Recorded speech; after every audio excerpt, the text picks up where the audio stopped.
Bonjour les youtubeurs et les autres. Aujourd'hui, calage de l'aile. Calage et fixation de l'aile. À l'intérieur de l'aile, il restait la vieille aile. Ils avaient recouvert par-dessus. Donc j'ai viré les morceaux, grossièrement pour l'instant. Et je suis content parce que j'ai gagné 1 kilo. Et en plus, j'ai retrouvé la largeur et la couleur des bandes que j'avais fait à l'époque. L'aile a été calée. Voilà, calage à la barbare, je le reconnais.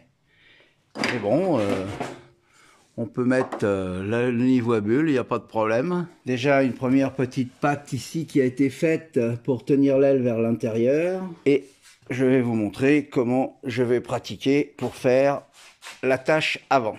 Usinage d'un canon qui va permettre de fixer l'aile par emboîtement sur le châssis. Perçage d'un trou dans l'ensemble pour pouvoir y placer une goupille afin de démonter l'aile rapidement si besoin. Ne pas oublier de faire un petit cône d'entrée de manière à ce que la goupille rentre plus facilement dans la pièce.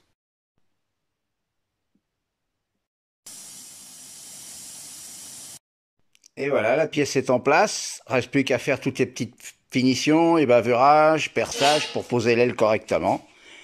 Après avoir percé les trous de l'attache arrière, j'ai bien sûr préparé le centrage du perçage de l'aile à l'aide d'un feutre, sauf que la marque, elle est à l'intérieur de l'aile, et que pour faire un trou avec un panneau en face, eh ben, c'est pas facile. Alors, percer un trou, même avec un petit foret comme celui-là, dans un endroit aussi serré avec une paroi en face, eh ben, on a un angle et ça, c'est pas bon. Donc, j'ai trouvé un petit système pour pouvoir contre-percer afin ensuite de percer.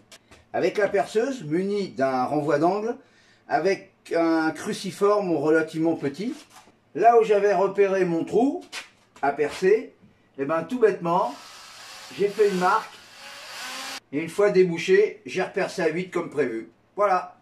Et voilà, l'aile est posée, elle est fixée par 5 vis, car il faut savoir qu'un passager de 75 kg s'appuie quand même assez fortement dessus. Alors bien sûr, les vis qui sont en place à l'heure actuelle sont remplacées par des têtes plates, une ici à l'extérieur,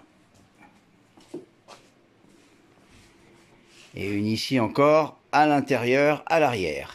Ainsi bien sûr qu'une vis côté passager, de manière à empêcher le passager d'appuyer sur l'aile et de le forcer vers l'extérieur. Pour donner une idée, ceci m'a pris 12 heures de travail pour faire 5 pattes. Alors maintenant, je vais m'attaquer à la partie arrière, et là, il n'y a que 3 pattes à faire. Mise en place d'une patte pour tenir l'avant, fabrication d'un insert fileté, insert qui va être soudé à cet endroit, percé à 8, filetage 125. Les 2 canons sont en place. C'est cette petite pointe fabriquée dans une tige filetée qui va me permettre de contre-percer le carénage. Et avec ma petite pince, j'ai juste à desserrer la vis. Attention de ne pas aller trop loin, sinon c'est perdu. Là ici on voit parfaitement la pointe qui a percé légèrement le polyester. Je vais pouvoir faire un trou nickel au centre. Mon système pour centrer les trous a été parfaitement réussi. Les fixations droite et gauche sont en place. Il y aura d'autres vis tête plate qui sont remontées.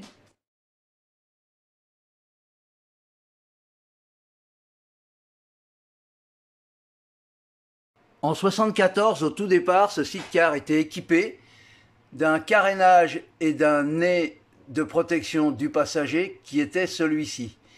Ensuite, en 1975, j'avais demandé à un plasturgiste de me caréner ceci afin de donner un appui sur l'avant de manière à moins lever dans les droites et puis de mieux protéger le passager. En ce qui concerne la partie avant, j'avais déjà travaillé dessus. Elle avait déjà été mise en place par 2 vis latérales et une vis supérieure afin d'essayer de retrouver son emplacement de départ.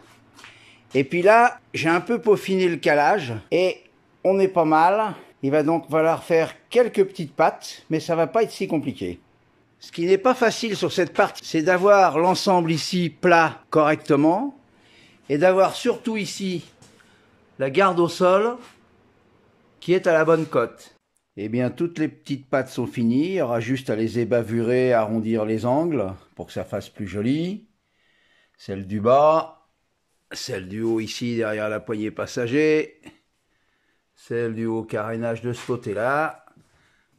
Celle-ci, il y a longtemps qu'elle était finie. C'était celle qui soutenait vraiment la position initiale du carénage. Et la petite dernière qui est ici. Voilà.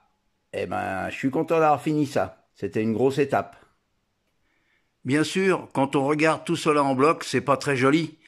En redémontant, il y aura déjà un premier lot de finition qui sera fait.